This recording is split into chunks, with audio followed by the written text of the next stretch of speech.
Doon sa mga kababayan natin dyan dito sa Hungary na nagbebisikleta, yan, tikitan kami at nagkakahalaga ng. Pero okay lang yun, sabi nga pag hindi tayo magkakamali hindi tayo matututo. Mga kaibigan, nandito tayo ngayon sa posta, parang post office ito dito sa Hungary.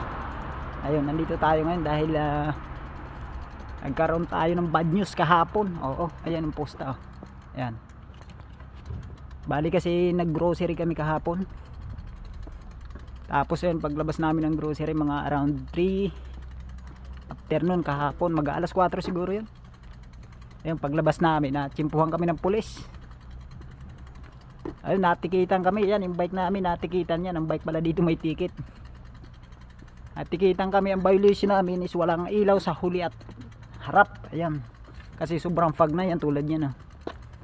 Alas 4 kasi, mga alas 3 mag alas 4 kasi dito dumidilim na. Maaga na kasi yung gabi ngayon dahil winter na. Ayun, natsimpuhan kami. Kaya yun, tikitan kami at nagkakahalaga ng 6,500 for rent. Oo, medyo malaki-laki din yung mga kaibigan, sa piso nasa 1,000 din mahigit. Malaki-laki rin. Kaya sa mga kababayan natin dyan dito sa Hungary na nagbebisikleta, yan, ngayong winter na mapag, yan, mausok, kailangan natin lagyan ng ilaw yung yan, harap at likod ng bisikleta natin para hindi tayo mahuli. Ayan, lagyan natin ng bisikleta natin ilaw para hindi tayo matsimpuhan kung sakali. Pero okay lang yun, sabi nga pag hindi tayo magkakamali hindi tayo matututo. Para na rin siguro sa safety namin yun, dahil pag wala nga namang ilaw baka kami masagasaan ng mga malalaking sasakyan.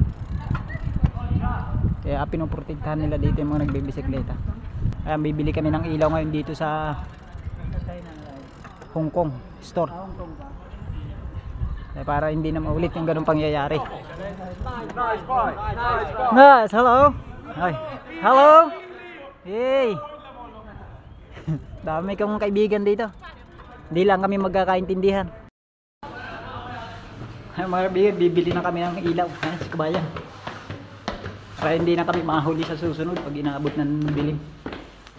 Tingin tayo dito. Meron na kaming ilaw. Yan. Sana hindi na kami mahuli.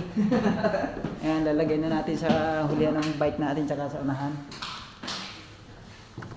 Ayan, nakabit na natin. Ilaw na yung ating bike, oh. Siguro mapapansin na tayo nito. Ayan, pasarap, oh. Ayan, maganda rin sa gabi. Kay kabayan, umiilaw na din. Safe na, hindi na tayo makahuli, hindi na ulit tayo matitikitan.